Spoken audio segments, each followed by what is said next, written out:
Muy buenos días, Honduras. Gracias por acompañarnos en este foro, la entrevista 1 de julio del año 2024. Estamos en vivo a través de las frecuencias de Radiovisión Honduras y también en el www.canal11.hn. Se ha dictado sentencia al exmandatario Juan Orlando Hernández y a partir de ahora comienza el proceso de apelación y los preparativos para presentarla allá en la Corte del Distrito Sur en los Estados Unidos. Me acompaña esta mañana en este foro la entrevista iniciando este mes de julio la abogada Ana García de Hernández, ex primera dama de la República y también precandidata a la presidencia de la República. Buenos días, abogada. Buenos días, Andrea. Muchas gracias por la invitación esta mañana. Un saludo a todo el pueblo hondureño que nos está viendo hoy a través de Canal 11. Desearles que este mes que comenzamos esta mañana, precisamente este día, sea un mes lleno de bendiciones para cada uno de sus familias. Al pueblo hondureño no perdamos la fe, no perdamos la esperanza. Vamos a salir de las dificultades que hoy enfrenta nuestro país.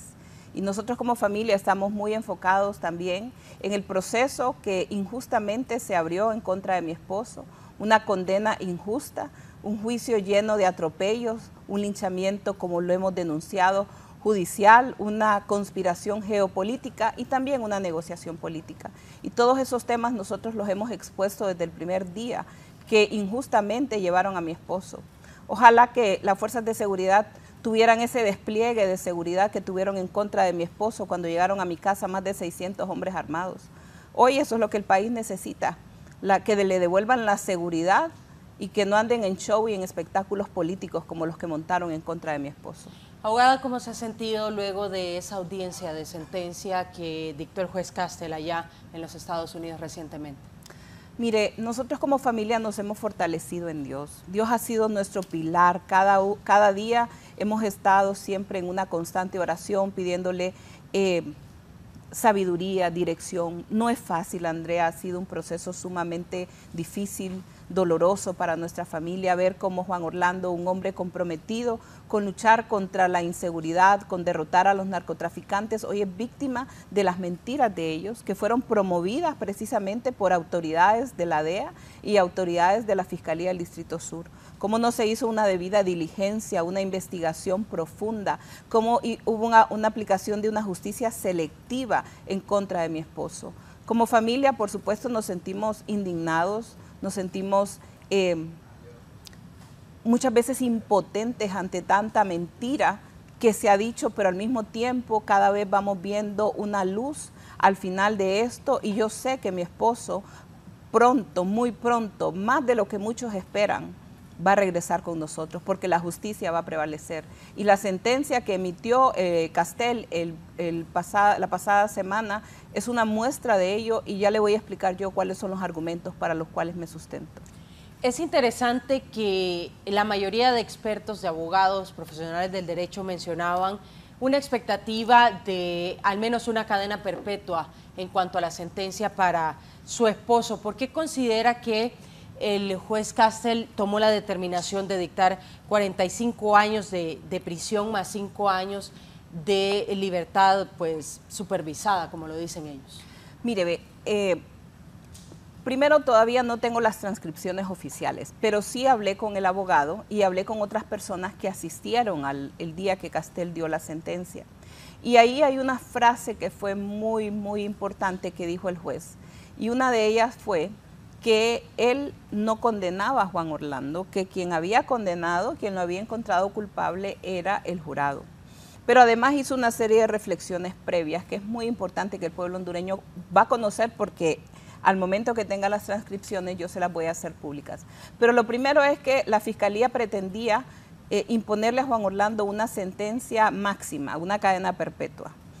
Esto lo aclaro porque hubieron rumores promovidos de parte del oficialismo de este país que es que mi esposo había negociado. ¿Cómo va a haber negociado si el primer actor, que es la Fiscalía, estaba proponiendo la sentencia más dura?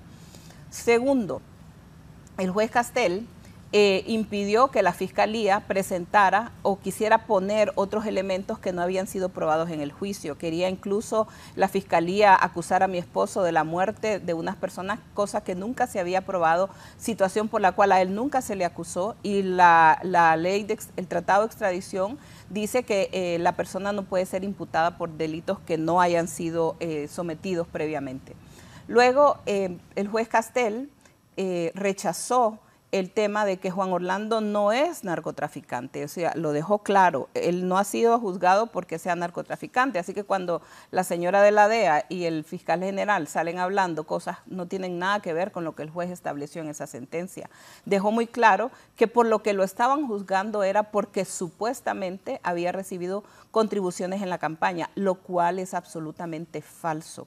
Mi esposo jamás recibió contribuciones de narcotraficantes y es más, si usted revisa las transcripciones del juicio se va a dar cuenta que en cada uno de los testimonios de estos narcotraficantes mentirosos que fueron adiestrados y entrenados por la misma fiscalía y por la DEA para mentir, se acreditaba que no tenían ninguna prueba que mostrara que ellos habían mentido.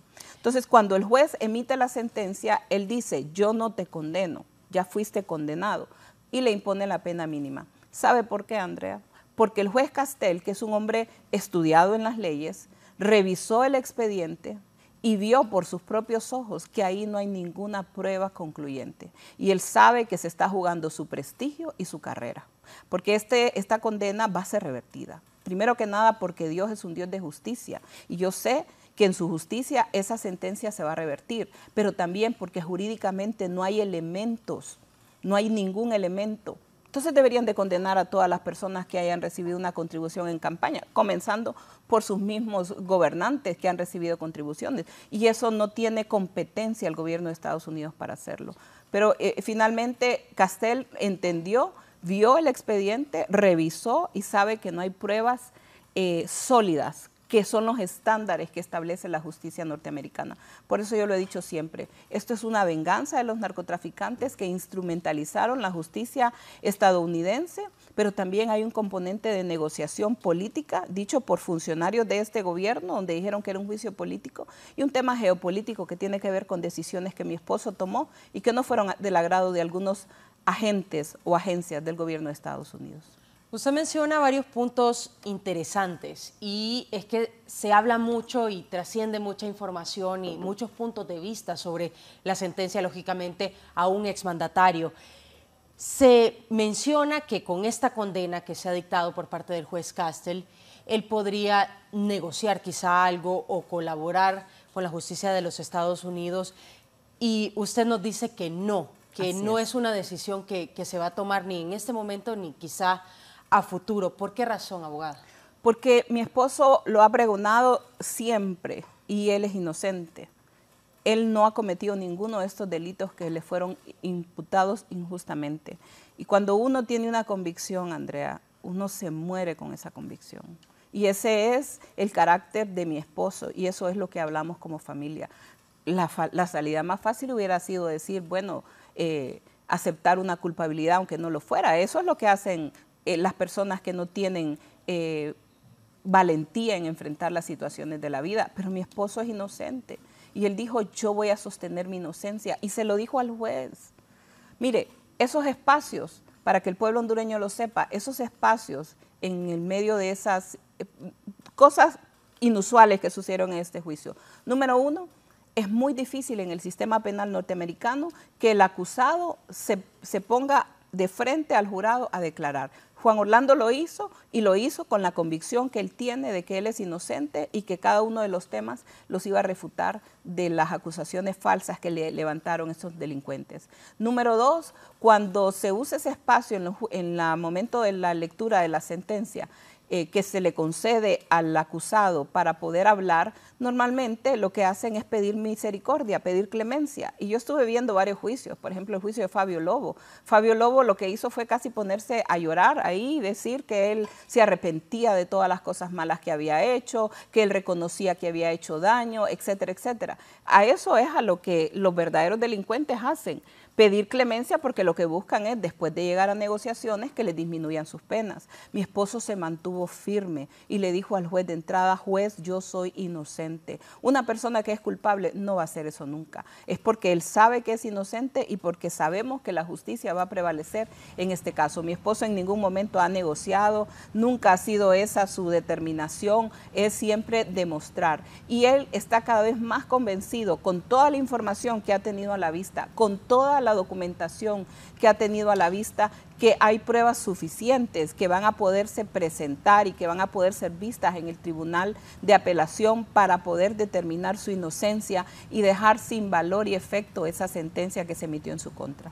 Abogada, ya que menciona en el caso de Fabio Lobo, ¿cómo es su punto de vista del caso en específico y de la forma en que fue judicializado en aquel momento y de las declaraciones que lógicamente brindó como un supuesto testigo en el juicio contra su esposo?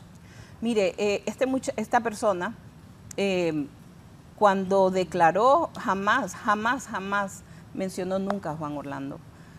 Pero él es parte de ese proceso, digamos que es una justicia perversa, que trae incentivos perversos. Los fiscales, como sabían que no tenían evidencias contra Juan Orlando, ¿cómo va a creer usted, Andrea? Yo estoy segura que a mí me revisan el teléfono, que tienen la tecnología para bajarme toda la información. Es más, yo estaba revisando mis anotaciones en el juicio y estaba viendo, por ejemplo, que desde el 2015, cuando comenzó el juicio contra Yankel Rosenthal, se mandó una solicitud de parte del fiscal que se llama Bobe, que era el que manejaba este caso, para que le interfirieran las comunicaciones a mi esposo, lo cual, ahora que lo veo hacia atrás, digo, es una interferencia, porque Juan Orlando era presidente de Honduras y ya le estaban monitoreando sus mensajes de correos electrónicos, y ahí tengo yo el documento. Lo hicieron, le mandaron a Google, a Apple, a todo mundo. Entonces, ninguna de esas comunicaciones que supuestamente le intervinieron las usaron en el juicio. Entonces, lo que quiero dejar claro aquí es que Estados Unidos tiene toda la capacidad tecnológica, tiene la mejor inteligencia del mundo, y si ellos hubieran tenido algo contra mi esposo, lo hubieran presentado. En el caso de Fabio Lobo nunca había dicho nada, nunca había mencionado a Juan Orlando, nunca, ni siquiera.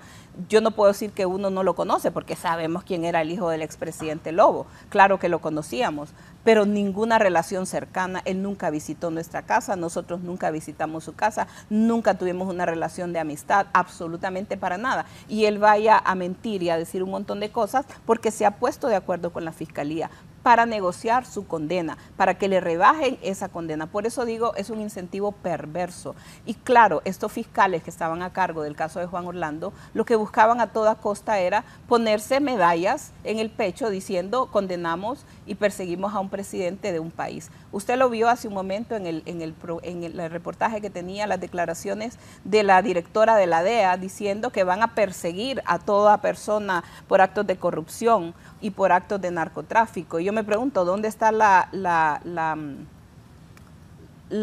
autoridad que tienen ellos para perseguir este tipo de delitos en los países de Latinoamérica? Es porque los mismos países se lo han otorgado cuando firmaron estos convenios de extradición, como fue en el caso de Honduras. Pero ese mensaje que mandó ella es lo que yo le he venido diciendo al pueblo hondureño, es un mensaje para cualquier presidente de Latinoamérica. Deben de entender que esa es la forma en que los van a perseguir, esa es la forma en que les van a doblar el brazo en muchas decisiones. Es también interesante ese comunicado de prensa que presenta la Fiscalía durante la audiencia de sentencia de su esposo, y ellos mencionan una serie de puntos y quisiera preguntarle qué opina usted sobre lo que ellos mencionan, sobre el tema de narcotráfico. Mencionan una cantidad específica de kilos de cocaína que supuestamente conspiró, etcétera. Puntos que usted, yo sé que ya ha dado respuesta a través de también una carta que hizo pública al pueblo hondureño, pero también de manera personal quisiera conocer su punto de vista sobre este informe que presentó, sobre todo la fiscal Ann Milgram. Bueno, yo le adjunté una carta pública a la señora de la DEA para recordarle que la DEA misma, como agencia principal en esta investigación, falló en cumplir mucho de las obligaciones constitucionales que tienen de presentar información exculpatoria. Ellos obviaron presentar mucha información. Su testigo principal, que fue utilizada en el juicio, una agente supuestamente del nombre Jennifer Taúl, mintió y se le hizo ver al juez Castel. Su testimonio contradice todos los hechos, todos los informes que la misma DEA ha reportado a lo largo de los años. Por eso ahí hay algo que no cuadra, hay algo que es evidente, hay una manipulación de información. Y finalmente creo que hay una desconexión entre lo que dijo la DEA y entre lo que dijo el mismo juez Castel, que como le digo, cuando tengamos las transcripciones las vamos a hacer públicas, donde no es cierto lo que está diciendo la DEA. A mi esposo finalmente, de acuerdo al juez, lo condenan por haber supuestamente recibido unas contribuciones en campaña y no por haber facilitado o haber promovido o haber él conspirado para movilizar droga. Eso es falso. Pero ahí es donde el mensaje es un poco más allá. Este es un mensaje para Latinoamérica, este es un mensaje para que nadie se vuelva a parar de frente, como lo hizo Juan Orlando, en la lucha contra la criminalidad y contra el narcotráfico. Hoy, lamentablemente, Honduras vuelve a estar en el ojo del huracán, vuelve a estar en el medio de la situación de delincuencia, de violencia, contra lo cual Juan Orlando combatió. Y es doloroso para nosotros, como familia, sí, pero como país también, que todo el esfuerzo que se hizo se haya desarticulado, que hoy los grandes beneficiados sean los mismos narcotraficantes. Es de averiguar y yo le pido a los investigadores de este país que investiguen qué está sucediendo hoy día con delincuentes como el Cachiro, como Ardón, como el Negro Lobo, dónde están y dónde los van a tener probablemente en los próximos años de vuelta aquí en Honduras a hacer lo mismo que han venido haciendo, trayendo muerte, violencia.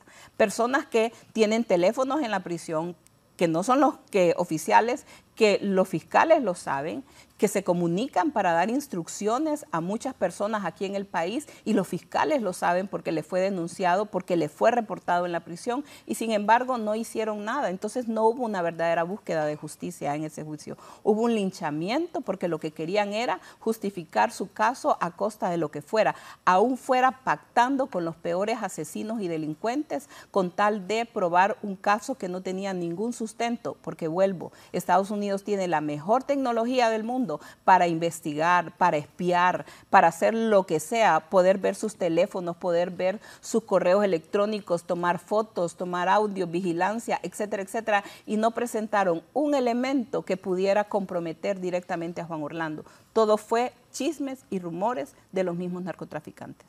¿Qué opina, abogada, del actual listado de extraditables que han presentado 16 nombres de personas que están siendo buscadas por la justicia de los Estados Unidos en este momento y que se prácticamente arrastró a algunos extraditables que no habían sido capturados en años anteriores? Sí, vi que eso era parte de las supuestas medidas que iba a implementar el gobierno para reducir la delincuencia a raíz del último Consejo de Defensa y Seguridad. Eso ha estado ahí, eso ha sido parte de un proceso y yo sé que quisieron como dejar entrever como que por qué no se habían capturado antes y eso es parte del discurso que tiene este gobierno de seguir responsabilizando después de 2 años y medio al gobierno anterior de los desastres que tienen en materia de seguridad. Es realmente doloroso para el pueblo hondureño el daño que le ha causado este gobierno a Honduras en el retroceso, en el descuido de la seguridad. Y hoy lo estamos viendo. Lamentablemente, 5 jóvenes perdieron la vida la semana pasada a causa de la violencia por las maras y pandillas. ¿Por qué? Porque todo esto, y eso solo lo pongo como un ejemplo, pero lamentablemente para las familias de estos jóvenes que hoy están sufriendo ese dolor. Pero imagínese usted, se desarticularon todas las fuerzas de seguridad. Todo lo que se había hecho en el gobierno anterior se desarticuló. Fusina, la Fuerza Nacional Antimaras y Pandillas, la Policía Militar la devolvieron a los cuarteles, la sacaron por un tiempo y ahora está en los centros penales, pero porque fueron obligados a hacerlo. Lo mismo, esas medidas como lo de capturar a los extraditables, bueno, eso es parte de la responsabilidad, eso no es nada nuevo, no es un favor que le van a hacer al pueblo hondureño, es una obligación y lo deben de hacer y no deben de excusarse porque para eso están, para poder cumplir con su deber. Abogada, nos menciona usted que su esposo definitivamente no va a colaborar con la justicia estadounidense, pero nos dice que la condena va a ser revertida. ¿De qué manera y a través de qué recursos legales ustedes van a tratar de revertir esa condena? Bueno, lo primero es presentar el recurso de apelación Para ello, en el proceso penal norteamericano, el abogado Stabile ya lo anunció y lo va a formalmente presentar en los próximos días, donde se llena la petición para la apelación. Luego esto va a pasar a una corte diferente, que es la Corte del Segundo Circuito, y ahí se van a presentar todos los argumentos de acuerdo al análisis que va a hacer el equipo legal, donde se van a poder enumerar cada una de las causas de apelación para lograr revertir este fallo. Entonces es un proceso que vamos a tener que seguir, pero creemos que hay suficientes evidencias, suficientes argumentos dentro del proceso. Mire, Castel, Juan Orlando le pidió que le nombrara un nuevo abogado y Castel se negó a nombrar un nuevo abogado. Dejó que fuera Colón el que continuara. Después nombró un abogado que fue el abogado Stabile. Y el abogado Stabile le pidió de entrada que le diera por lo menos entre 3 a 6 meses para estudiar el caso. Y Castel no se lo dio.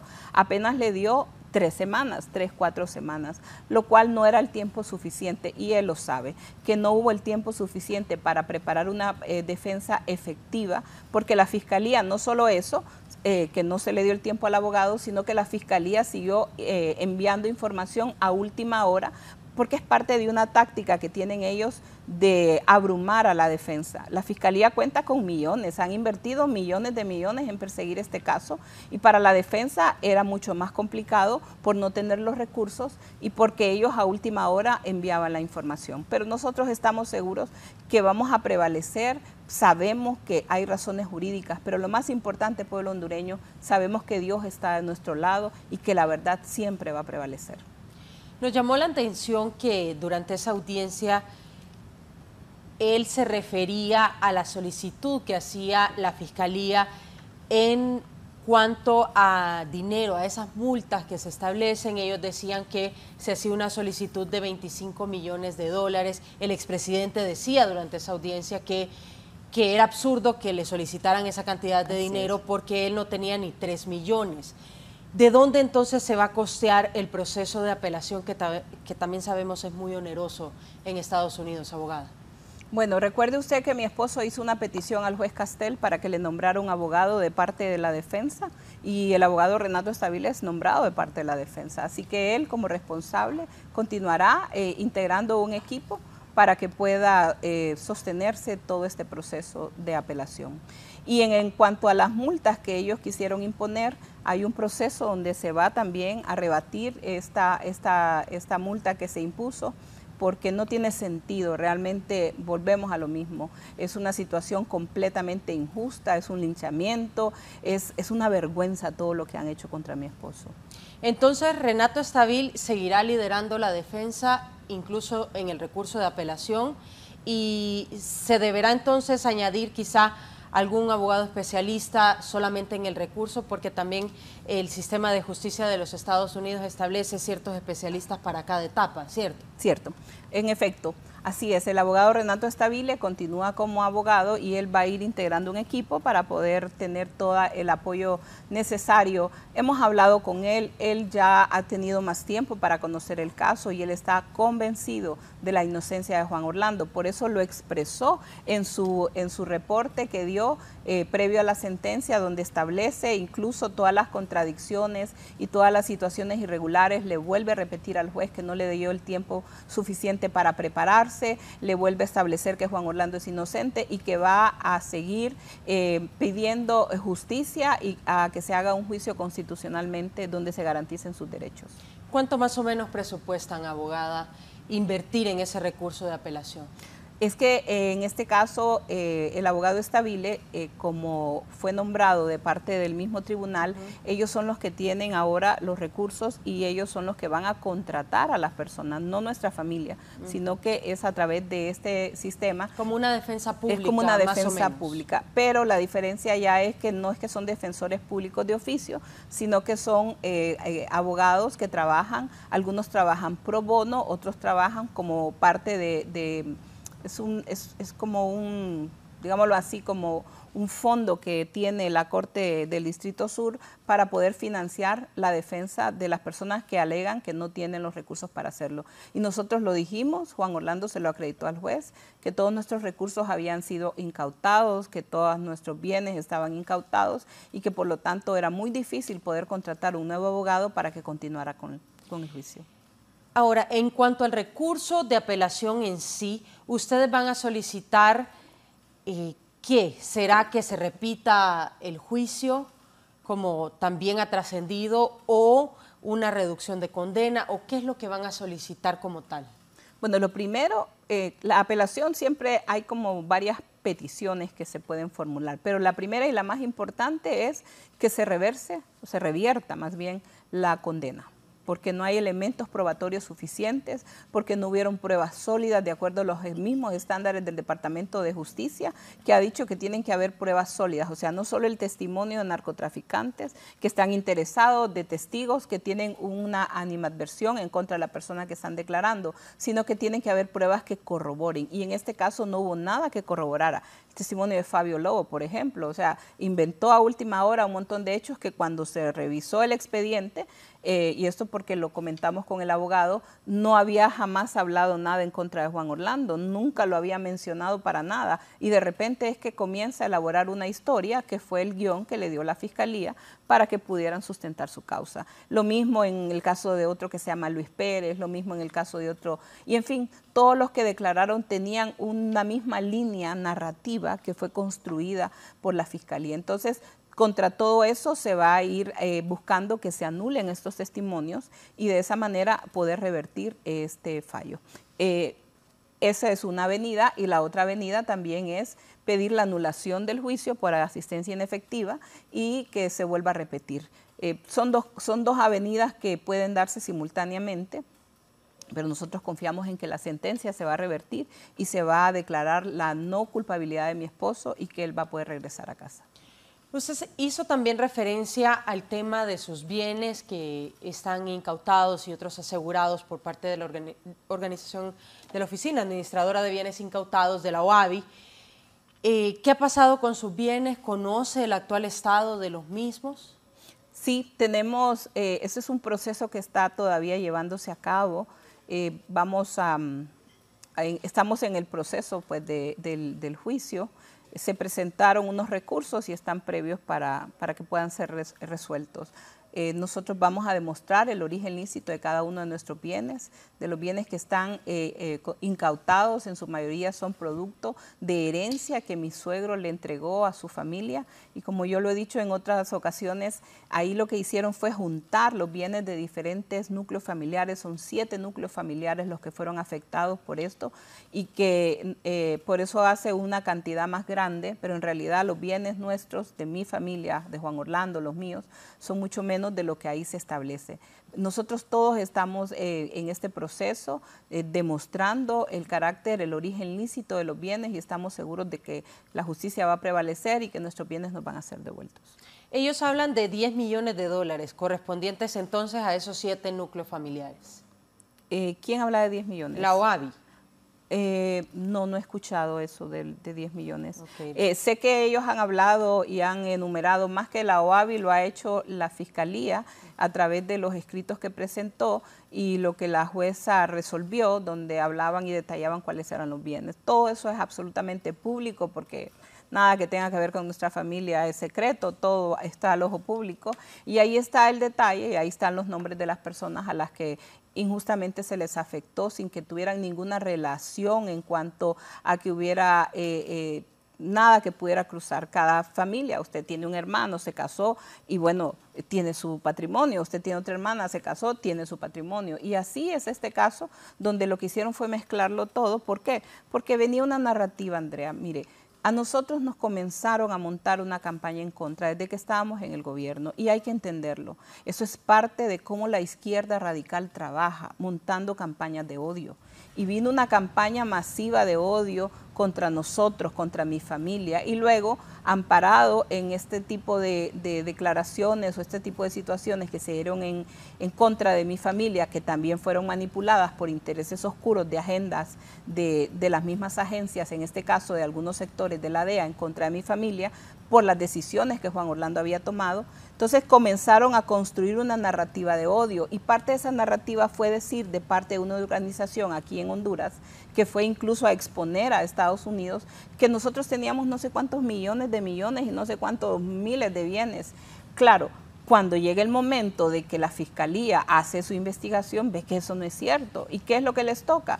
Asumo yo, unir a todos los núcleos familiares para poder dar una respuesta o justificar una respuesta más grande de lo que en realidad existe. Lo nuestro son apenas, creo que son 7, 8 bienes los que están incautados, algunas sociedades mercantiles que teníamos nosotros, algunos vehículos, todos esos vehículos son vehículos viejos. De hecho, hay uno que tiene más de 50 años, hay otro que tiene como 70 años, porque eran unos carros viejos, y unas motocicletas que yo creo que ya ni siquiera existen, porque eran del 2012, 2006. Y bueno, cada bien tiene su historia y todo eso se va a demostrar.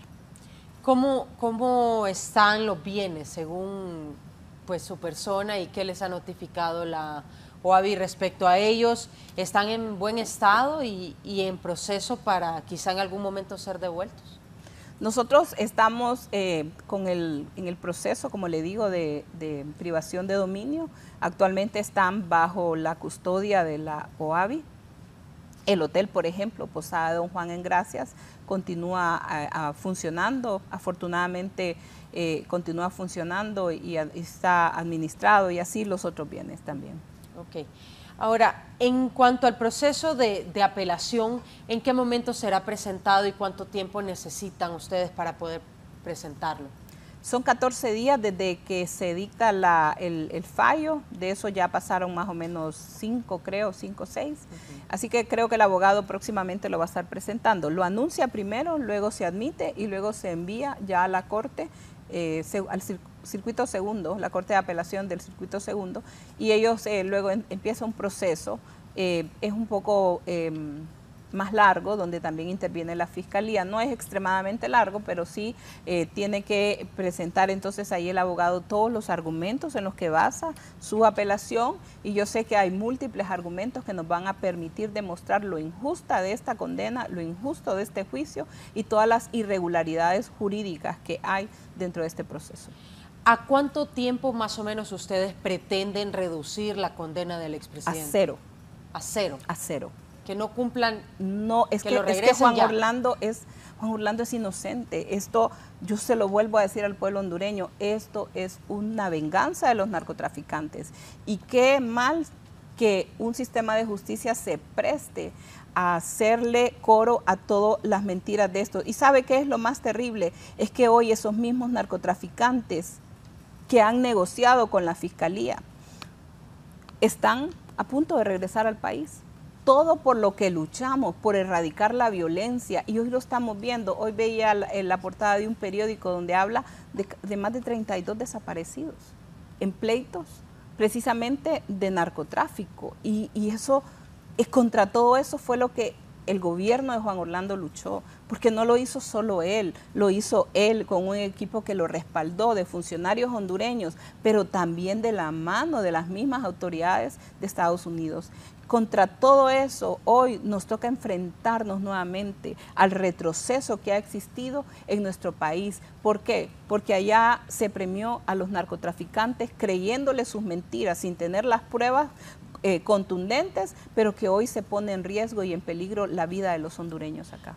¿Qué opina, abogada, de esa frase que utilizó el juez Castel durante la audiencia de sentencia, en donde dice que ese es un mensaje directo a los narcos elegantes? Bueno, que persigan a todo el narcotraficante que está de la frontera de Estados de México para arriba, porque yo lo dije en mis declaraciones, persiguen de México para abajo, pero ¿y qué pasa con los que están hacia adentro? ¿Por qué no hemos visto un caso? Andrea, la droga llega a Estados Unidos, allá es donde salen los dólares que hacen que todo este mercado funcione. Yo he estado muy clara, mire, cuando un vuelo sale de Sudamérica, sea de Colombia o sea de Venezuela, que son los lugares de donde frecuentemente salen, Estados Unidos tiene la capacidad de detectar desde que ese vuelo despega hasta que ese vuelo aterriza. Ellos tienen los radares, tienen la información en tiempo real para poder bajar cualquiera de estas avionetas, al igual cualquier lancha, porque tienen las trazas de todo lo que va dejando, sea por mar, sea por aire. ¿Por qué no lo hacen? Porque hay un interés, hay temas económicos y la DEA se alimenta en su presupuesto de las incautaciones que hace. Y aquí vinieron una vez al país, cuando Juan Orlando era presidente en el año 2014, un grupo de funcionarios norteamericanos se reunieron con Juan Orlando y le dijeron que los productos de las incautaciones tenían que ser entregados a Estados Unidos. Y Juan Orlando les dijo, no, hay una ley ahora que permite que el gobierno pueda recuperar esos fondos e invertirlos en la lucha contra la criminalidad organizada. Entonces, ahí pareciera que se tocó el bolsillo de los intereses de la misma agencia y de otras instancias. Entonces, el mensaje tiene que ser parejo, tiene que ver qué es lo que está pasando, porque los dólares vienen de allá, porque hay agencias que permiten que ese flujo de droga persista. Ellos tienen la capacidad, tienen el poder para desarticular todo esto y no lo han hecho. ¿Por qué cree que lo permiten y no lo detienen inmediatamente? Pues mire, mucha gente me ha dicho, tiene que entender, me dijo que hay un mercado fuerte en Estados Unidos que tiene una injerencia incluso y esto lo he escuchado en reportajes, especialmente de algunos periodistas mexicanos que dicen, hay instituciones financieras en Estados Unidos que reciben los productos de este tráfico de drogas. Hay sectores que se financian de parte de esta situación de tráfico de drogas. Y luego hay un mercado de más de 20 millones de norteamericanos que necesitan tener cómo suplir esa demanda que tienen. Es lamentable porque es un problema de salud para ellos y de violencia, porque ha generado violencia, pero para nosotros es un problema de violencia extrema, contra el cual el gobierno de Juan Orlando se levantó a luchar y desafortunadamente hoy vemos un retroceso en todo lo que se había hecho para recuperar la paz en el país. En cuanto al proceso judicial en contra de su esposo, ¿hay alguna iniciativa en Honduras y qué seguimiento le dan también ustedes al caso aquí en el país? Aquí en el país, en el tema de la incautación de bienes, sí, estamos como yo soy la que estoy acá actualmente, entonces yo soy la encargada junto con un equipo de abogados que nos está apoyando en darle seguimiento a esa causa. Ok. Y en cuanto a su caso, si recordamos, había una acusación en donde se mencionaba presunto lavado de activos y otros temas. ¿Cómo avanza esa causa y también cómo avanza su proceso para actualizarnos, abogado? Bueno, no hay ninguna acusación presentada en mi contra, eso sí quiero ser muy clara. Se ha hablado mucho a través de redes sociales y se ha dicho muchas cosas de investigaciones. Sí. Y recientemente salió un comunicado donde decía que estaban investigando todo el entorno familiar. Eso no es algo nuevo, eso es algo que ya ha estado desde hace muchos años. Nosotros siempre estamos pendientes de cualquier situación, pero sabemos y conocemos nuestro accionar privado y también en nuestra función pública. Yo nunca administré recursos, ni mucho menos. Entonces, estamos con nuestra conciencia limpia, sabiendo que pues conocemos cómo funciona todo esto, pero yo me siento tranquila, pongo siempre todo en manos de Dios, como se lo he dicho antes, y estamos a la expectativa de poder demostrar en cualquier instancia, tanto allá en Nueva York, en el juicio en contra de mi esposo, como aquí, en el juicio de privación de dominio, todo el origen lícito de nuestros bienes y poder limpiar nuestro nombre. Eso es algo que nosotros estamos muy, muy enfocados en hacerlo. Y bueno, vamos a seguir en este proceso y eso no nos detiene a seguir llevando un mensaje al pueblo hondureño de que necesitamos que la verdad prevalezca. Así es.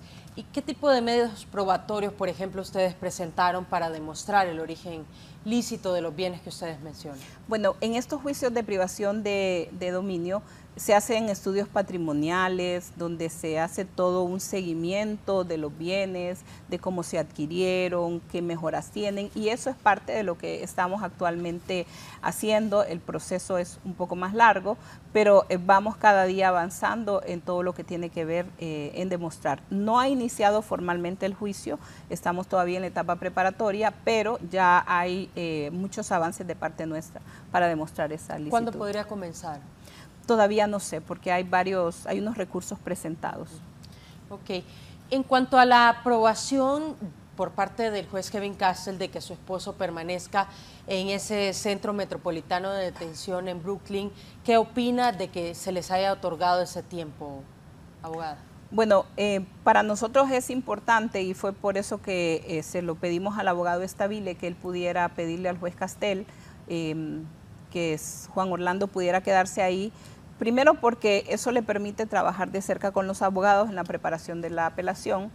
Juan Orlando no es una persona, digamos, tiene la característica de que es un hombre muy instruido, que conoce muy bien su caso, que se ha empapado de toda la información que hay y por lo tanto activamente va a ayudar a los abogados para trabajar en este proceso de apelación. Entonces era importante que él estuviera cerca de los abogados aquí en este lugar en Nueva York. Por eso se pidió al juez y el juez afortunadamente concedió la petición para que mientras dure el proceso de apelación él pueda estar ahí. Igual nosotros estamos creyendo que al terminar este proceso lo vamos a tener con nosotros porque va a ser una resolución favorable. Bien. Ahora, ¿en cuánto tiempo ustedes esperan pueda haber una resolución respecto al caso de su esposo y a esa solicitud que usted dice van a hacer de reducción a 0 de la sentencia? Pues, ¿puede tardar cuánto tiempo? Puede tardar un tiempo. Yo calculo que podrá tardar más o menos entre unos 9 meses a un año aproximadamente. Ok.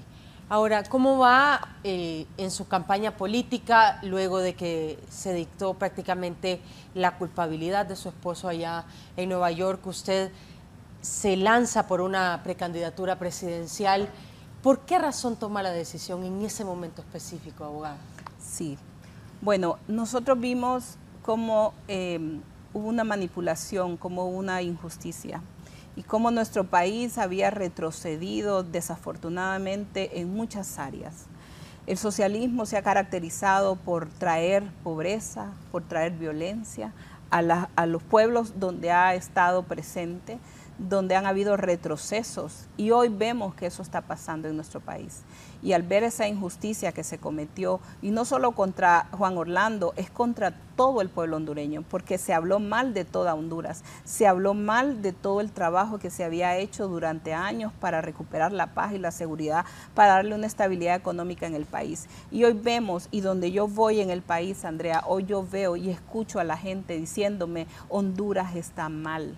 Hemos perdido la esperanza, estamos arrepentidos. Alguien me dijo el otro día, Honduras está patas arriba, todo es en retroceso. La inseguridad ya no se aguanta, el alto costo de la vida, los apagones hace unos días atrás, que también era una crisis que se sufría. Es crisis tras crisis tras crisis, sin una voluntad política de resolverlas. Y muchas veces ignorando estas crisis, diciendo que no pasa nada, que todo está bien, que no hay ningún problema, cuando estamos viendo cómo se deteriora día a día la calidad de vida de los hondureños. Y ante todas esas injusticias que hoy sufre el pueblo hondureño, nosotros tomamos la decisión de buscar la presidencia de la República, de convertirnos en una voz en medio del silencio que había existido dentro de mi propio partido, donde no se estaba haciendo una verdadera oposición. Eran muy pocos los que se levantaban a señalar los desaciertos que está enfrentando Honduras hoy. Y nosotros hemos dicho, vamos a hablar, no nos vamos a quedar callados frente a las injusticias, vamos a buscar levantar la esperanza en el pueblo hondureño y poder hablar de las cosas que vamos a hacer una vez que lleguemos a la presidencia nuevamente, porque ciertamente Honduras necesita hoy que se redireccione, que se vuelva a la ruta de la paz, del desarrollo, del progreso, no a la confrontación permanente que hemos visto, no a ese pleito inacabable en todas las instituciones que ha paralizado la inversión pública, la inversión privada. El otro día veía unas cifras y me decían, al mes de junio apenas un 12-13% de inversión pública, de ejecución presupuestaria. Eso es grave en un país que necesita que se inviertan los presupuestos del Estado para generar bienestar, para generar obras, riqueza a la población por la derrama económica que esto tiene. El tema de la seguridad, que ya se lo he mencionado varias veces este día, y tantas otras situaciones. Hoy nosotros estamos más comprometidos que nunca. Como movimiento político vamos avanzando, vamos construyendo un mensaje, vamos en todo el país ya organizando nuestros cuadros con personas que están comprometidas, con personas que son leales, que creen en esta causa de justicia y de unidad dentro de nuestro partido. ¿Qué problemas en específico, orientándonos a seguridad ciudadana, le preocupan a usted en este momento?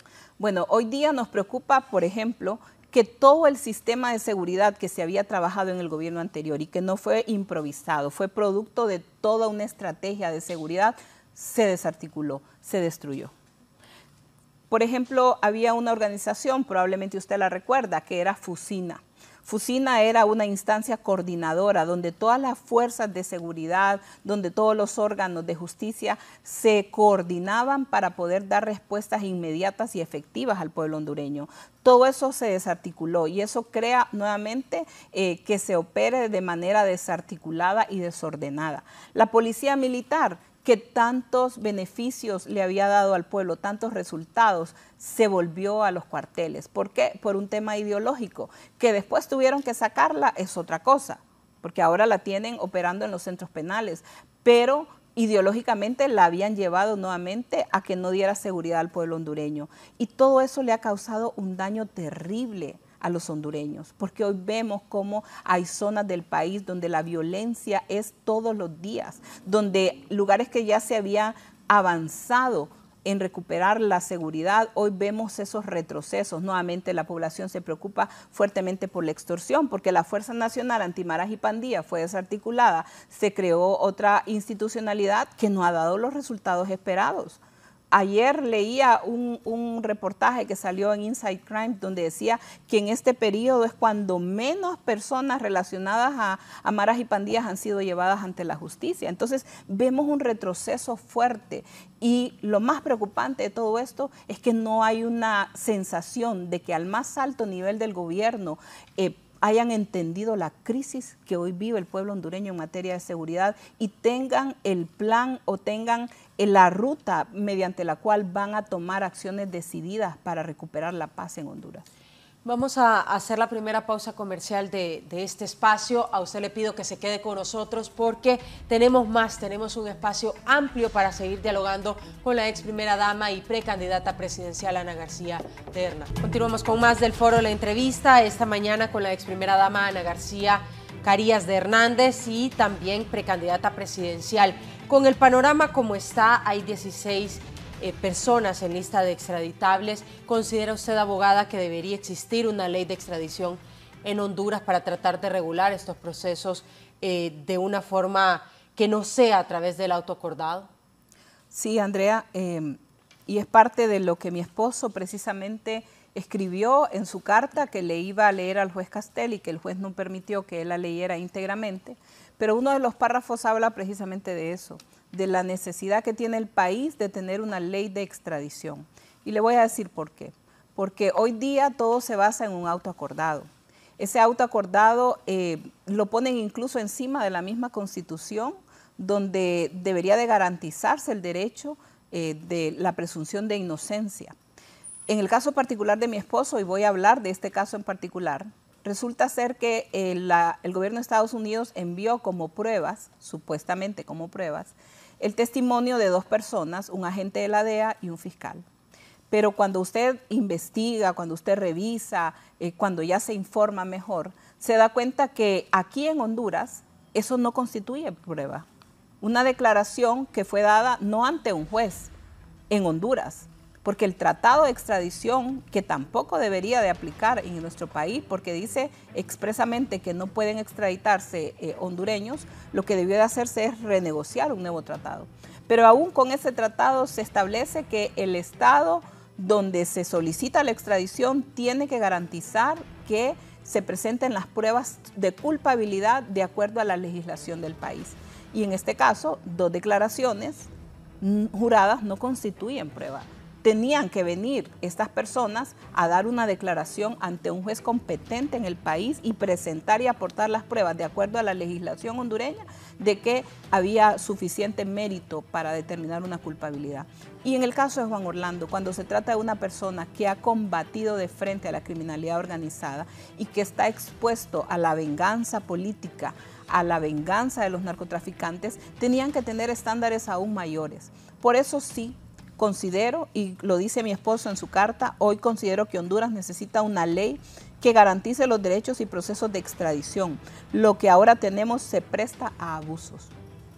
En el caso de mi esposo, hubo un abuso de parte del juez que vio esta causa y que no tomó en cuenta ninguno de los argumentos que en su momento se le dieron. Y creo yo que es tiempo de que Honduras, como lo tiene Colombia, como lo tiene México, pueda tener un instrumento jurídico que garantice que si se va a conceder una extradición, se conceda dentro del marco de la ley y el respeto de los derechos de cada una de las personas, porque hay una presunción de inocencia. Para nosotros ha sido duro ver cómo hemos sido tratados después de 2 años y medio, desde el momento en que el ministro de Seguridad de aquel tiempo, en compañía de la policía, rodearon nuestra casa con más de 600 hombres, que hoy quisiera verlos en el campo combatiendo la inseguridad en nuestro país, donde lo exhibieron, luego cómo lo fueron a entregar, donde los mismos agentes de la DEA lo tomaron como un trofeo. Todos esos abusos no deben de permitirse. Y no hubiera sucedido todo esto si tal vez con una ley, y ya hay leyes marcos, como la ley que promueve los mismos organismos de Naciones Unidas, pueden ayudar a que se garanticen los derechos de las personas. El que tenga que ser extraditado, pues será extraditado. No estoy diciendo que la extradición debe de quitarse. Lo que estoy diciendo es que es tiempo de que Honduras tenga un instrumento legal que garantice que no hayan abusos como los que se cometieron en contra de mi esposo, que se prestó a una agenda de negociación, donde mi esposo fue negociado, como lo dijo un dirigente de Libre y luego 2 más en otro programa, que era un juicio político y que a él lo habían entregado por razones políticas. Esas cosas, si hubiera una ley, probablemente se hubieran evitado y se hubiera conocido aquí en el país cualquier acusación. Y nosotros sabemos que aquí nunca hubo ninguna acusación ni prueba en contra de mi esposo. ¿Considera usted, abogada, que se desestimó algunas pruebas que ustedes iban a presentar durante el juicio contra el expresidente Juan Orlando Hernández porque quizá ya su hermano Tony había sido procesado en la misma corte en Estados Unidos? Mire, para empezar, una persona no es responsable de lo que haga alguien más. Son 2 casos que también en el caso de Tony se cometieron muchos abusos de parte de la misma fiscalía y él continuó en un proceso legal demostrando también su no culpabilidad. Pero en el caso particular de Juan Orlando, por ejemplo, se llevó 2 testigos que el juez Castel no permitió que entraran porque dijo que no era necesario. ¿Cómo no iba a ser necesario conocer cuál era la situación del país? Estos jurados que juzgaron a Juan Orlando no tienen ni siquiera noción. Eso es parte de las arbitrariedades, porque la misma ley de Estados Unidos dice que usted debe ser juzgado por sus pares.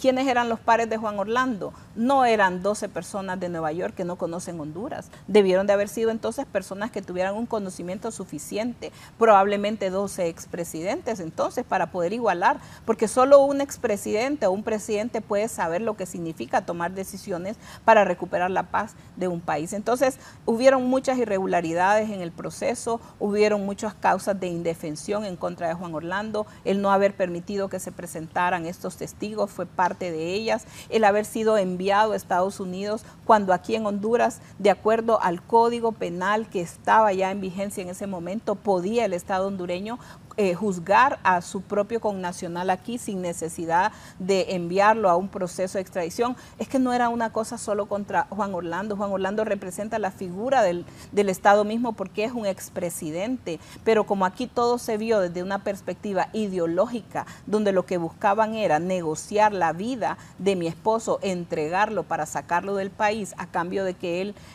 este gobierno no se fuera con China, cosa que al final sucedió, porque hoy Honduras tiene relaciones con China. Entonces, hay un componente político. Todo eso lo vamos a demostrar y yo sé que en poco tiempo, una vez que resulte esta apelación, que sea conocida, hay elementos suficientes para desvirtuar esta condena y para que Juan Orlando regrese a casa. ¿Por qué se oponía el gobierno de su marido a esa relación con China continental? No, uno, porque Estados Unidos siempre le pidió que mantuviéramos la relación con Taiwán, y un tema de convicción también de parte de Juan Orlando, y se mantuvo esa relación con Taiwán. Y es parte de los acuerdos que se había logrado. Mire, aquí es un tema geopolítico nuevamente. Taiwán ha sido un aliado de Estados Unidos, Taiwán ha sido un aliado de la región, y el hecho de pertenecer, de tener relaciones diplomáticas, en este caso con varios países de Centroamérica, le permitía a Taiwán estar en entidades regionales, en este caso SICA. Usted recuerda que Taiwán era parte del SICA. Entonces, era una petición que siempre el gobierno de Estados Unidos le hacía a cualquiera de los gobiernos, no solamente al gobierno de Juan Orlando. Y entiendo que fue una petición que le hicieron a este gobierno cuando en una conferencia, en aquel momento, la entonces candidata dijo que iba a romper relaciones con Taiwán y que iban a abrir relaciones con China. La persona que narra esto, que es un dirigente de Libre, dijo que a ellos lo llamaron ese día, ese mismo día lo llamaron de la embajada para que pudieran hablar sobre la situación de China y que habían acordado que no iban a abrir relaciones con China inmediatamente o que no los iban a abrir y que a cambio iban a entregar a Juan Orlando. Eso fue lo que él dijo, no lo digo yo, lo dice él. Y cuando vemos la historia, eso fue lo que sucedió. Al final no le cumplieron, al gobierno de Estados Unidos tampoco, porque igual abrieron las relaciones con China. ¿Qué opina de la situación actual de Israel, ya que estamos tratando ese tema de relaciones internacionales? Ustedes fueron como gobierno también muy cercanos e incluso abrieron oficina de negocios, según recuerdo, allá, y hubo también viajes de algunos diplomáticos hondureños a ese país. Mire, con Israel siempre hubo una relación muy cercana por una convicción de Juan Orlando de tener mucha admiración por el pueblo de Israel. Él tuvo la oportunidad de estudiar un tiempo allá, de poder conocer cómo un pueblo, el pueblo de Israel pues tenía tanto que ofrecer en materia de seguridad, de agricultura, tantas experiencias que podían ser compartidas con nuestro país. Y desde el primer año de gobierno, del 2014, la instrucción de Juan Orlando, a petición también de amigos de la región, especialmente de Estados Unidos, era mantener una posición siempre alineada con Israel. Pero por convicción Juan Orlando siempre lo hizo. Y usted puede revisar históricamente cómo a partir del 2014 Honduras se alinea en las votaciones internacionales a favor de Israel, porque era un tema de convicción. Y luego llegamos al momento de la apertura de la Embajada de Honduras en Jerusalén, que fue en el año 2021, se acaban de cumplir 3 años, y la reapertura de la Embajada de Israel aquí en Honduras. Hoy vemos que la relación probablemente está un poco más tensa entre el gobierno actual y el gobierno de Israel. Entiendo que el embajador que estaba actualmente aquí en Honduras de parte del gobierno de Israel ya no está o está por retirarse, y estaremos pendientes. Ojalá que el gobierno de Israel pues vuelva a nombrar a alguien para que atienda siempre esa relación, porque es con el pueblo hondureño, y eso fue lo que Juan Orlando siempre dijo. Esta relación tiene que trascender de un gobierno y tiene que fortalecerse, porque es bueno para Honduras una relación cercana con Israel. Yo creo que aquí cabe la pregunta, porque hay analistas que en aquel momento de la extradición de su esposo decían que quizá él había abierto esas relaciones internacionales con estos países para tratar de blindarse de la extradición. ¿Qué piensa usted sobre eso? Porque también nos parece interesante conocer su punto de vista. Mire, hay tantos rumores, hay tantas situaciones que se dijeron que resultaron ser más que especulación, mentiras. Entonces no es cierto, esa era una relación diplomática que se construyó a lo largo del tiempo, una relación cercana con el gobierno de Israel, no es de una acción, es de una serie de acciones sostenidas donde nos acercaron en programas de cooperación con el gobierno de Israel, con los becados. Le recuerdo, Juan Orlando fue becado de Israel, fue de hecho, ha sido el primer expresidente que fue becado de Mashab, que es el instituto de formación de la Cancillería en Israel. Entonces siempre hubo esa relación. Y creo que es una relación que Honduras debe de continuar teniendo. Ojalá que no vayamos a ver algo que se enfríe pues más la relación, aún de lo que hemos visto en los últimos meses, donde hemos visto algunas veces algún intercambio, digámoslo así, diplomático entre el gobierno de Honduras y el gobierno de Israel. Bien. En cuanto a esos viajes, nosotros recordamos que como primera dama también tenía la oportunidad de visitar estos lugares del mundo. Actualmente, pues su visa ha sido revocada por la justicia de los Estados Unidos a través de la embajada en Honduras. ¿Solicitará visa humanitaria para poder, lógicamente, viajar a la ciudad de Nueva York a ver a su esposo? Yo lo anuncié el día de la comparecencia que tuve después de escuchar el injusto fallo contra mi esposo, que le pedí al gobierno de los Estados Unidos que se nos respetaran los derechos, que de acuerdo a las reglas Mandela, de las cuales son suscriptores la mayoría de los países, uno de los derechos es que las personas que están en prisión tienen el derecho de recibir la visita de sus familiares. Y vamos a hacer las gestiones pertinentes también para hacer del conocimiento formal al gobierno de los Estados Unidos con los argumentos legales de que pueda otorgarse esta visita o esta visa, perdón, para poder visitar a mi esposo en un momento tan difícil, donde de acuerdo a las mismas disposiciones internas del gobierno de Estados Unidos, las personas que están en una situación de prisión tienen el derecho de recibir la visita de sus familiares. Bien, esa sería, digamos, una de las metas también, quizá a través del recurso de apelación. No hemos hablado con el abogado de incluirlo dentro del recurso de apelación, no. Okay. Eso es más que todo un tema diplomático que deberá de establecerse por las vías diplomáticas y en todo caso tal vez a través del abogado estable que él pudiera presentarlo al juez, pero no dentro de la apelación.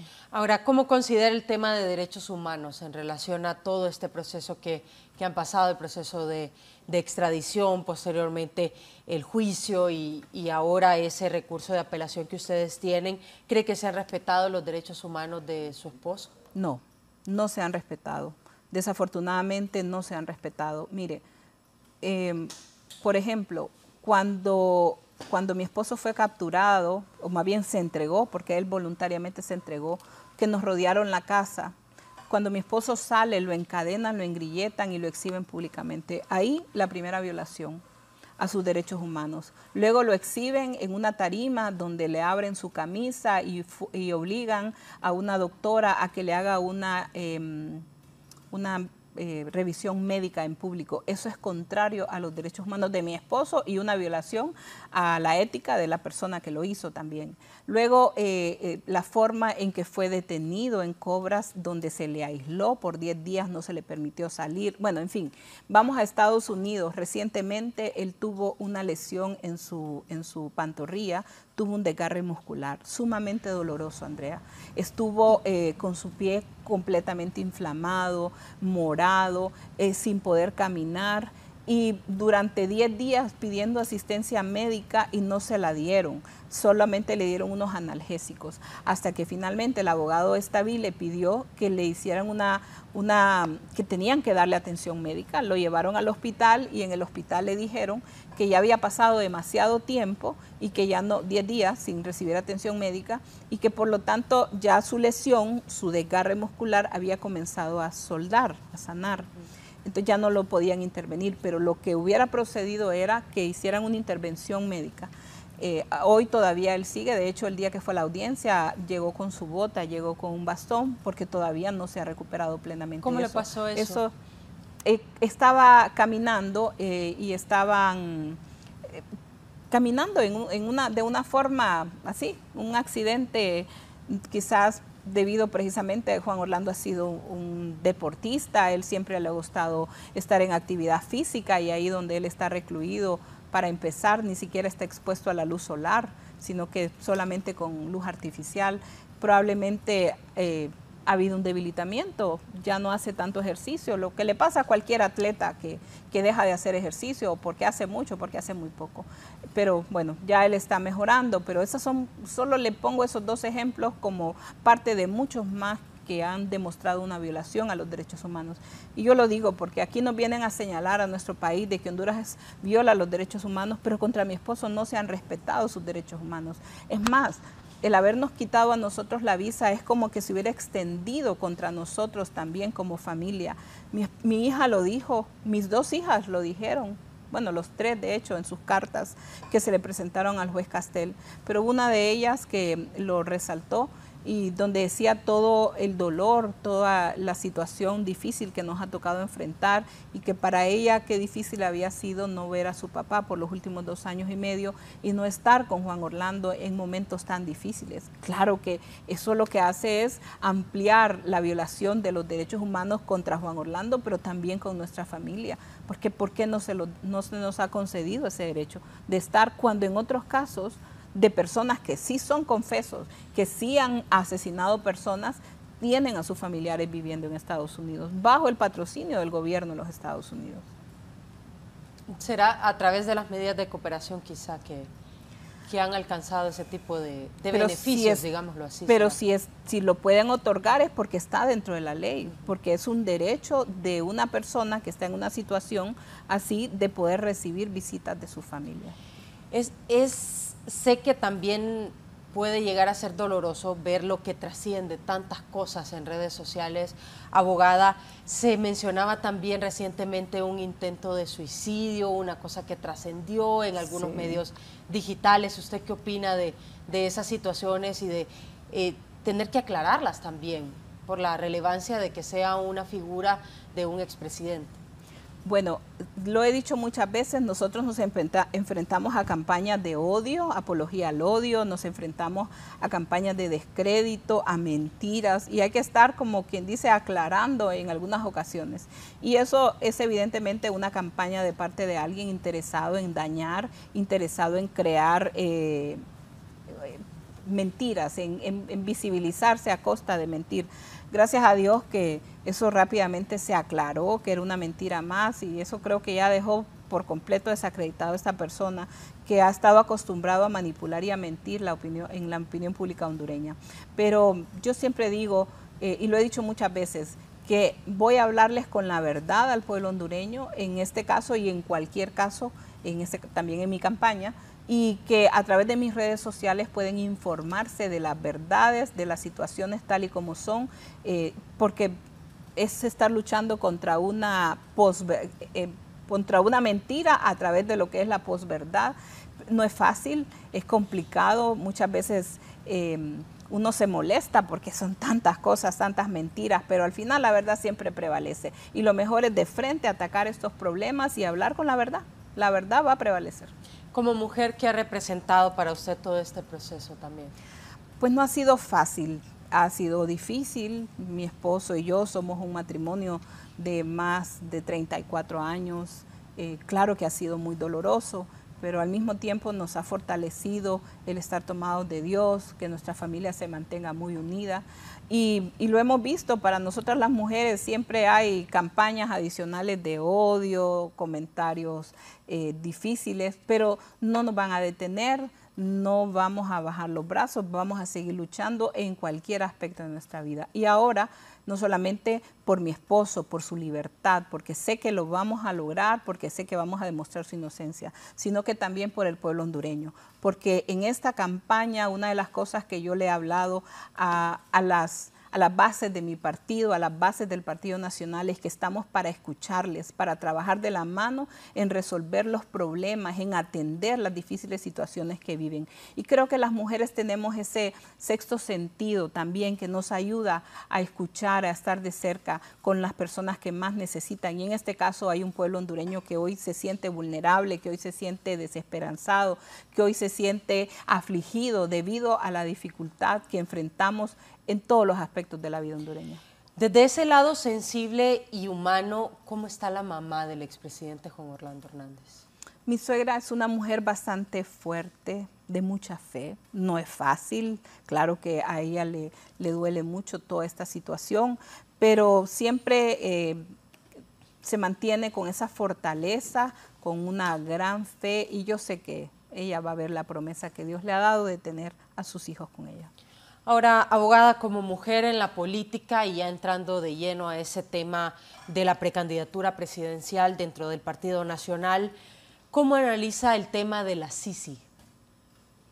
Creo que es una promesa de campaña que no tienen ninguna voluntad por cumplirla. Y le digo por qué. Nosotros que estuvimos en el gobierno, si usted recuerda, en el año 2015 comenzó un movimiento que se llamaba el de los indignados y comenzaron unas marchas en el país que al final fueron también politizadas. Pero a raíz de eso se tomó la decisión de traer a la MASI al país. Y la MASI vino 6 meses después de que comenzó todo este proceso. Había voluntad de hacerlo.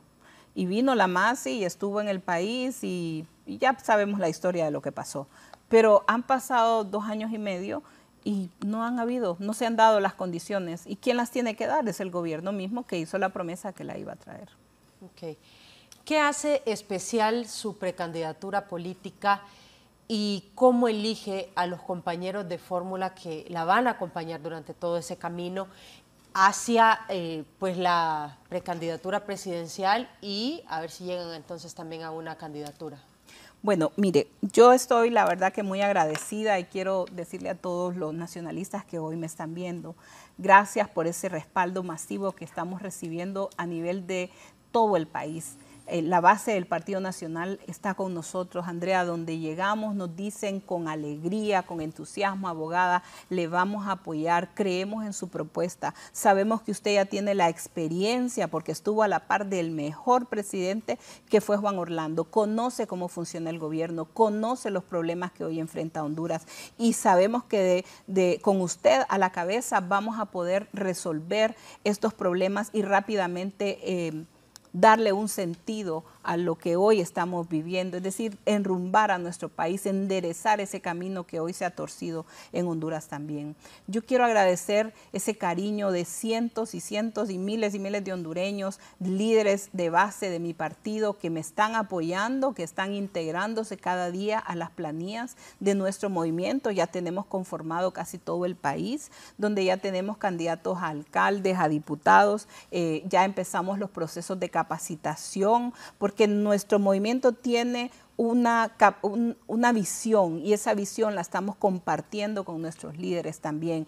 ¿Por qué vamos a luchar? Por el pueblo hondureño, porque necesitamos que Honduras recupere la paz y la seguridad. Y estamos entonces formando esa causa, esa unidad granítica dentro de nuestro movimiento. Y yo les agradezco a todos estos amigos que me han demostrado su lealtad en momentos difíciles, que me han demostrado que la política tiene que basarse en principios y uno de ellos es el ser agradecidos y ser leales. Entonces, a mí me ha dicho mucha gente de las bases de mi partido, no queremos aquellos desagradecidos, no queremos aquellos desleales, queremos la gente que nos vaya a representar con dignidad, gente nueva que no se haga para atrás en los momentos de las dificultades, sino que permanezca firme a pesar de los momentos difíciles que se vivan. Y eso es lo que estoy viendo, ese entusiasmo, ese cariño de las bases. A mí me motiva mucho y quiero decirle algo, incluso lo hemos hablado con mis hijas que me acompañan a estas giras.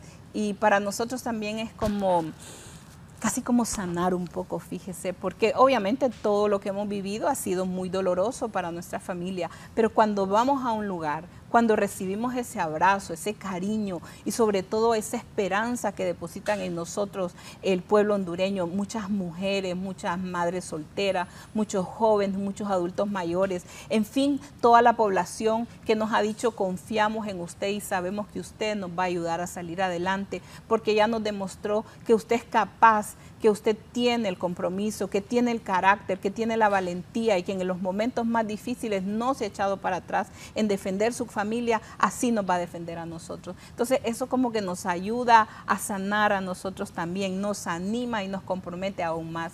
Y quiero decirle, pueblo hondureño, no les vamos a defraudar. Estamos aquí por un compromiso, estamos aquí con la visión clara de que Honduras necesita que salgamos de donde hoy estamos, de esta situación difícil que enfrentan los hondureños. Vuelvo al tema de seguridad. La seguridad, un desastre. El daño que se le ha hecho al país es casi irreparable. Nos va a tocar nuevamente volver a comenzar prácticamente de cero porque no se han tomado las medidas oportunas, porque la seguridad se descuidó. Si hablamos en la generación de empleo, ¿cuántos jóvenes hoy en el país no tienen empleo? Pero estamos trabajando firmemente para tener en los primeros 100 días de nuestro gobierno respuestas claras, generación masiva de empleo para los jóvenes, para las madres. Vamos a reactivar todos los programas sociales que hoy no existen en el país. Un país que necesita que se ayude al más pobre a salir adelante, se ha dejado de apoyar a las familias hondureñas. Ya no llega ningún programa social. Nosotros los vamos a reactivar.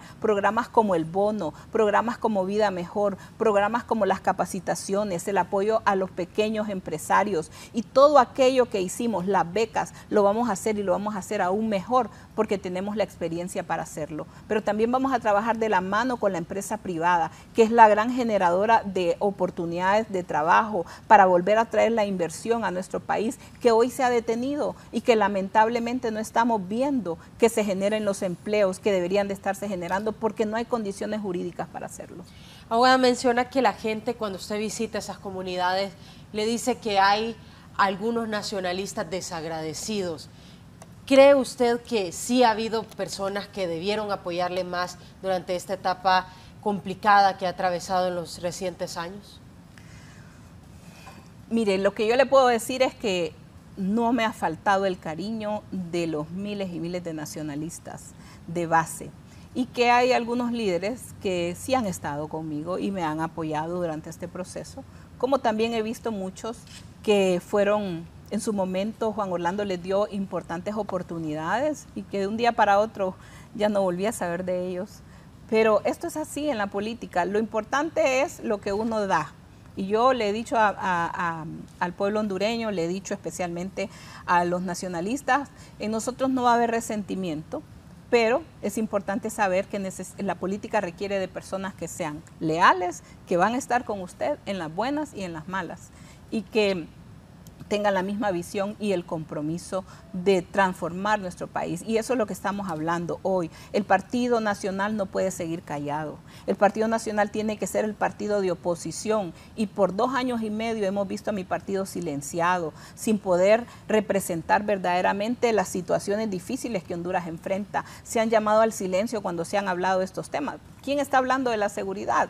Hoy día, de los líderes de mi partido, pues será Ana García la que está hablando de este tema, pero yo no oigo a nadie más hablar de los problemas que realmente le preocupan a Honduras. A mí me preocupa, por ejemplo, Andrea, que estamos a punto de que nos golpee el primer huracán de la temporada y saber que no tenemos las condiciones para atender probablemente a las personas que van a salir afectadas. Se ha desatendido la infraestructura en el Valle de Sula, no se continuaron haciendo los programas de prevención, se detuvieron las obras que debían de hacerse, y así les puedo enumerar muchas cosas más. El nivel de improvisación que hay hoy día en los diferentes temas que afectan al país no puede seguir así, y es ahí donde un partido en la oposición tiene que estar dispuesto a dar la cara, a alzar la voz, a señalar los errores, pero también a ser generador de esperanza para el pueblo hondureño, porque nuestro partido vamos a trabajar fuertemente para devolverle la esperanza a los hondureños y para demostrar que el Partido Nacional es el partido que es capaz de solventar, de atacar, de enfrentar los problemas difíciles. Como ya lo hicimos en el pasado, lo vamos a volver a hacer con la experiencia que tenemos. ¿Qué opina de la actual gestión de la presidenta Xiomara Castro? Yo creo que hay muchas cosas donde le han quedado faltantes al pueblo hondureño. Yo escucho, porque voy a diferentes lugares en el país, me reúno con diferentes personas y me dicen todos que están arrepentidos al ver la situación que hoy enfrenta. Mire, usted va a un barrio, a una colonia y las familias se quejan, primero porque no tienen suficientes recursos, porque no hay fuentes de trabajo, porque la comida hoy día está más cara, porque la inseguridad es un problema que vuelve a golpear a las familias hondureñas, porque no hay oportunidades, los jóvenes se gradúan y ¿qué es lo que están pensando? Es en irse del país. Y en fin, la gente se siente desesperanzada y eso es lo que está pasando. Y cuando yo veo el problema de seguridad, cuando no se reconoce que hay una crisis en seguridad, cuando no se toman las acciones oportunas para atender esta difícil crisis que hoy enfrentamos en el país. Entonces, la verdad que es una situación compleja. Ojalá que este gobierno reaccione y tome las medidas oportunas para ayudar a la gente. Tiene los recursos. Lamentablemente el presupuesto no se está ejecutando como debe de ejecutarse. Hay una deuda en cuanto a la infraestructura en el país, una deuda en cuanto a la generación de oportunidades. En fin, hay muchos aspectos que deben de ser reconsiderados y en este año y medio que todavía les queda de gobierno, tratar de hacerlo mejor, pues para eso fueron escogidos, para darle resultados. Nosotros siempre lo hablamos como familia y lo hemos hablado con varios líderes. O sea, desde mi perspectiva, yo quiero que a Honduras le vaya bien. Yo no quiero que mi país fracase. Hoy el gobierno de turno debe de esforzarse por enderezar las dificultades que enfrenta el pueblo hondureño y verlo como debe de verlo, como una crisis que el pueblo hondureño está viviendo.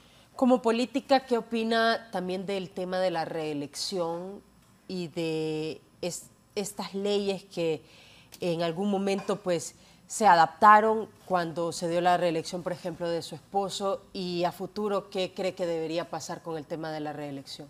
Mire, primero que nada, la reelección fue un proceso al que el pueblo hondureño se sometió. Y yo siempre he dicho, si hubiera sido al revés, si hubiera ganado en aquel momento Salvador Nasralla y no Juan Orlando. De hecho, ganó Juan Orlando y está más que comprobado en un proceso que fue abierto, en un proceso donde se contaron todos los votos. Pero mi punto es, ¿usted cree que Nasralla hubiera dicho que no era válido el proceso electoral si él hubiera realmente tenido los votos para ganar? Entonces, el tema es que se convirtió en un discurso ideológico, político. Y yo siempre he dicho, aquí hay dos responsables de lo que hoy le pasa al pueblo hondureño y uno de ellos es precisamente Salvador Nasralla, que conociendo con quién iba a hacer alianza, entregó el país al socialismo del siglo XXI. Entonces, la reelección, ¿por qué va a ser mala si en otros países existe? Ya está dentro de la parte de lo que tiene que ver con los derechos humanos. Probablemente el pueblo hondureño, después de tanto descrédito, no ha quedado en condiciones de ver una reelección. Pero en realidad es una decisión soberana del pueblo si decide o no decide. En ese caso se convocó un proceso electoral donde participaron todos los partidos políticos y desde el momento que participan están avalando las condiciones en que se participa. Luego perdieron y ya no tuvieron la valentía de asumir su pérdida, sino que se enfrascaron en un discurso que lo único que hizo fue dividir al pueblo hondureño. Pero que la reelección fue válida, fue válida. Si usted ganara la presidencia de la República, ¿aspiraría a una reelección? No. Yo estoy clara y en este caso es un periodo el que yo quiero gobernar, no voy a gobernar 2 periodos, es uno, porque si yo lo sumo, ya son bastantes años los que hemos estado expuestos. Hoy es porque realmente es necesario reivindicar al país, no podemos seguir que Honduras siga en este desastre que hoy estamos y necesitamos, con la experiencia que tenemos, darle respuestas al pueblo hondureño y lo vamos a hacer. Vamos a gobernar esos 4 años para darle las mejores respuestas, dar lo mejor por nuestro país, pero serán 4 años. Yo también quiero tener un tiempo, si Dios me lo permite, para disfrutar de mis hijos, de mi familia, de mis nietos. Andrea, mi deseo, yo lo he dicho muchas veces, pero no está en la Biblia, pero es un refrán muy popular que dice que uno propone y Dios dispone, ¿verdad?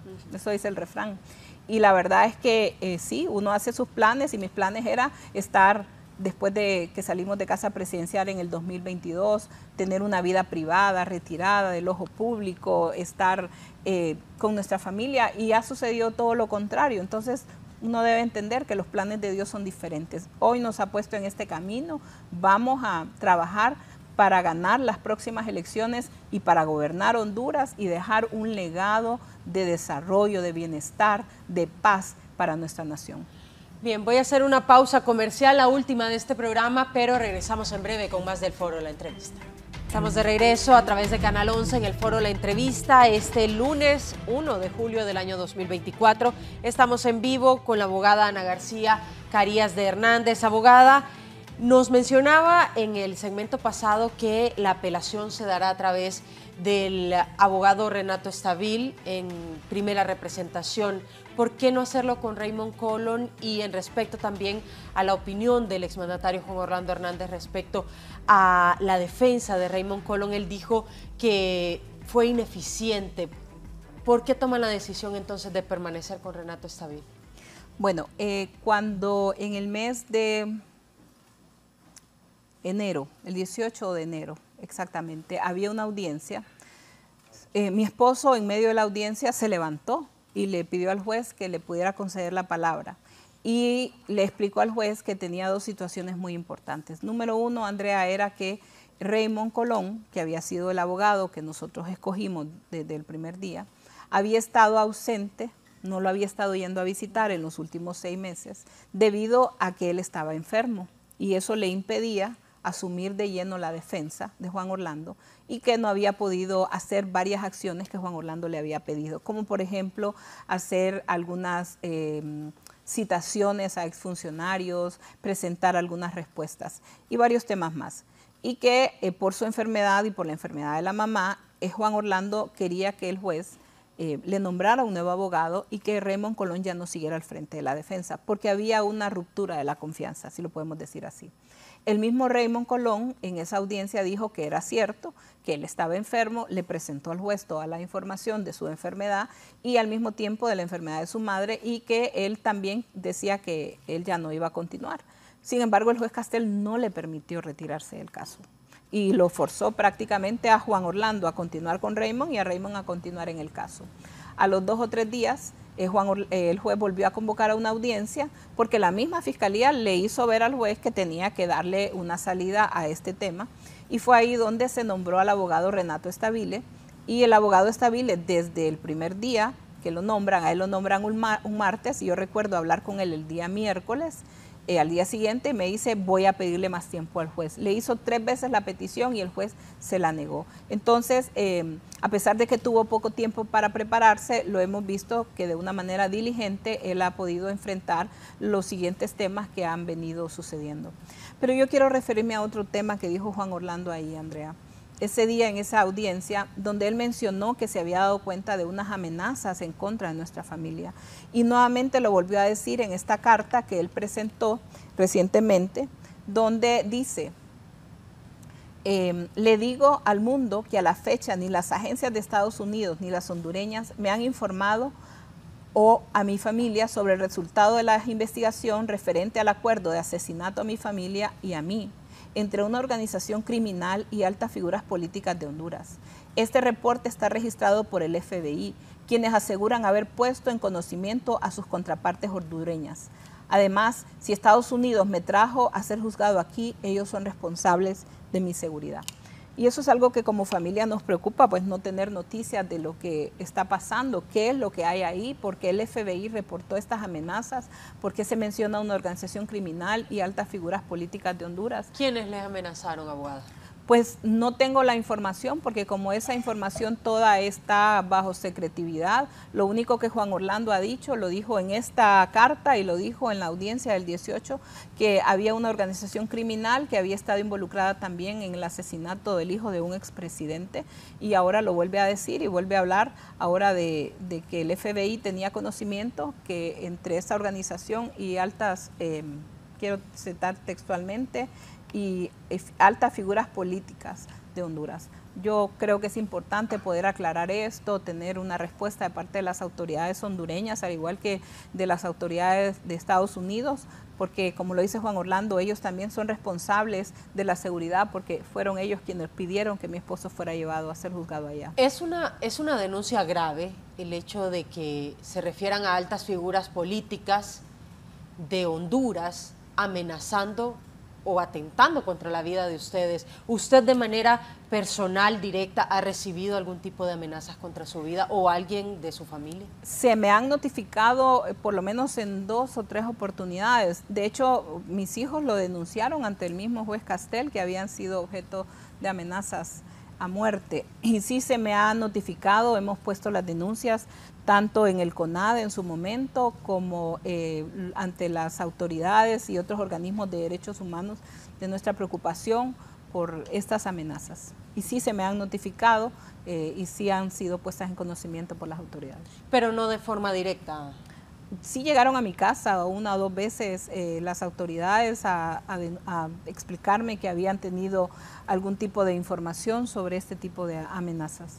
Ok, pero no entonces de forma personal que usted haya recibido a su teléfono o directamente en persona.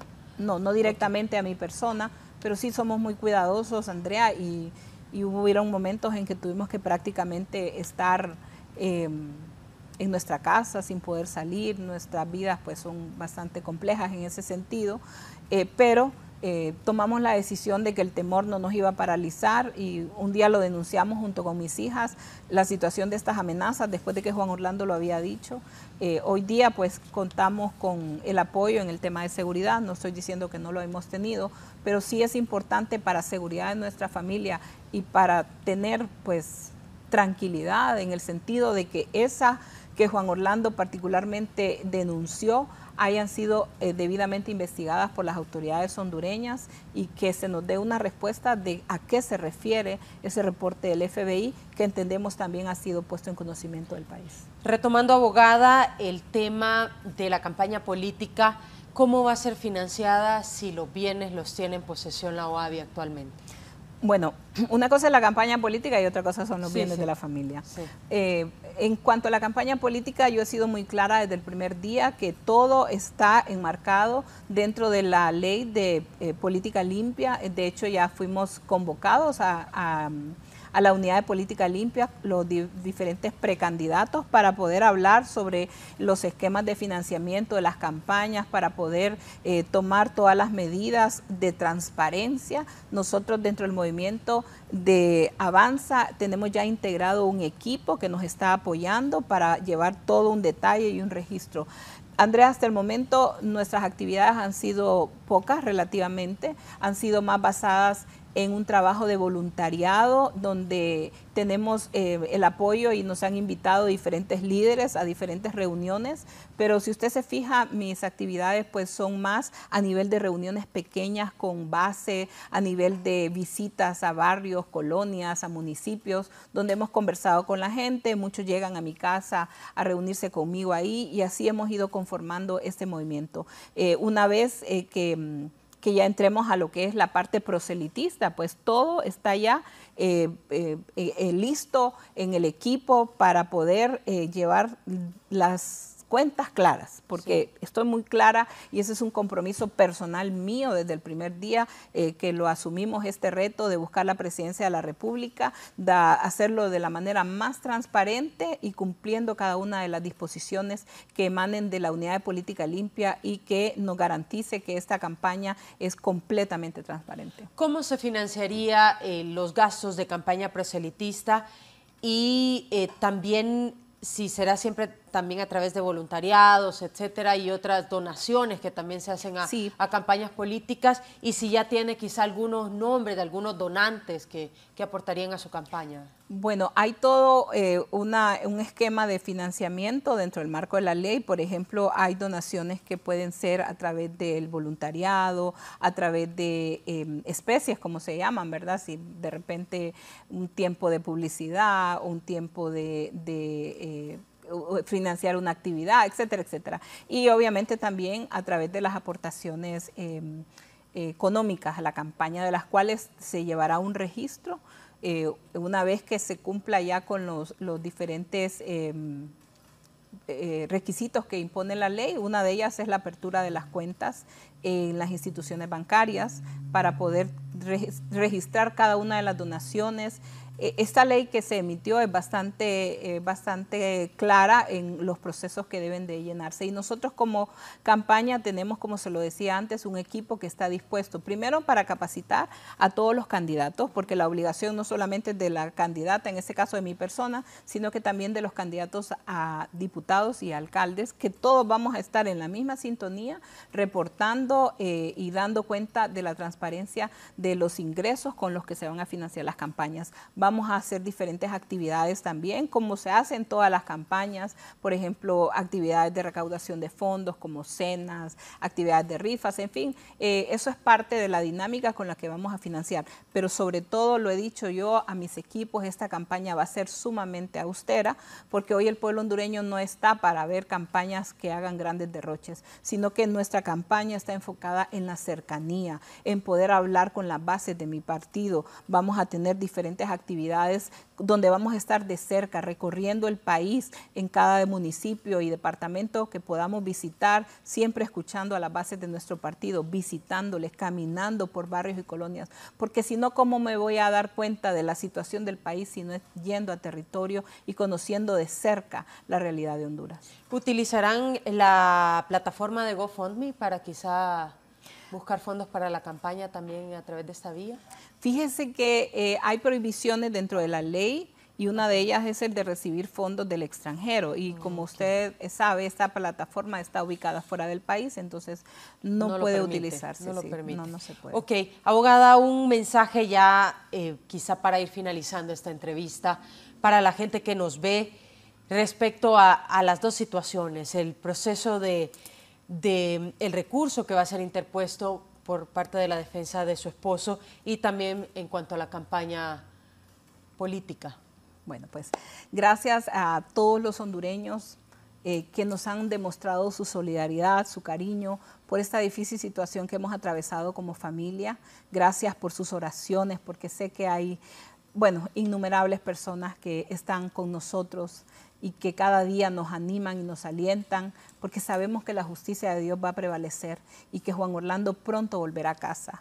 Yo sé que la sentencia de la semana pasada sorprendió a muchos, y muchos hoy están pensando que Juan Orlando pronto volverá, y quiero decirles que sí, que pronto volverá a casa. Nosotros estamos seguros que este proceso de apelación nos va a dar la respuesta, y vamos a ver cómo todos estos cargos injustos que fueron presentados contra él quedan sin valor y efecto, y esa condena queda en cero y él volverá a casa.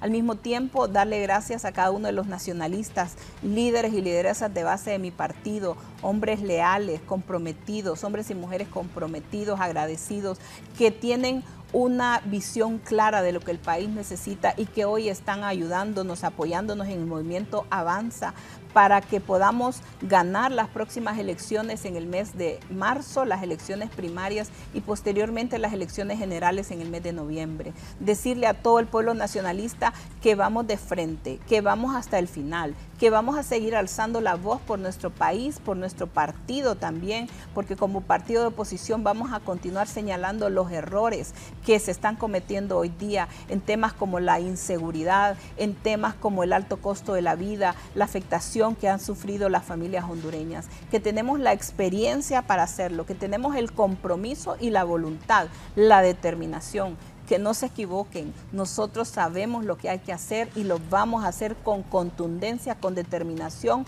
para enrumbar a nuestro país, para devolverle a Honduras la esperanza, la paz y la seguridad que tanto merece. ¿Cómo ve la competencia, los otros precandidatos a la presidencia que tenemos hasta este momento? Yo siempre lo he dicho, mi partido vamos a promover la unidad del principio. Yo estoy segura que el día después de las elecciones, el 10 de marzo, vamos a necesitar sentarnos a conversar con cada uno de los candidatos que vayan a esta fiesta electoral, y vamos a integrarlos y llamarlos a que se sumen al triunfo del Partido Nacional. Así que a todos, como nacionalistas, yo no vengo a dividir, vengo a que consolidemos la unidad y saber que vamos a trabajar con todos. ¿Estaría entonces dispuesta a hacer alianzas políticas? Vamos a evaluarlo, Andrea, porque es muy temprano. Lo primero es pasar a la siguiente etapa, pero en este momento nuestra alianza es con el nacionalismo. A quien le estamos hablando es sobre todo al Partido Nacional y a los hondureños, a los buenos hondureños que se quieran sumar desde ya en esta cruzada por recuperar a nuestro país de la situación difícil, de la crisis permanente que hoy vivimos. Muchas gracias, abogada Ana García de Hernández, por esta entrevista en este foro de inicio de mes, hoy lunes 1 de julio del año 2024. Nosotros nos despedimos, pero agradecemos como siempre su fidelidad en sintonía de este espacio. Que tenga usted un buen lunes. Con permiso.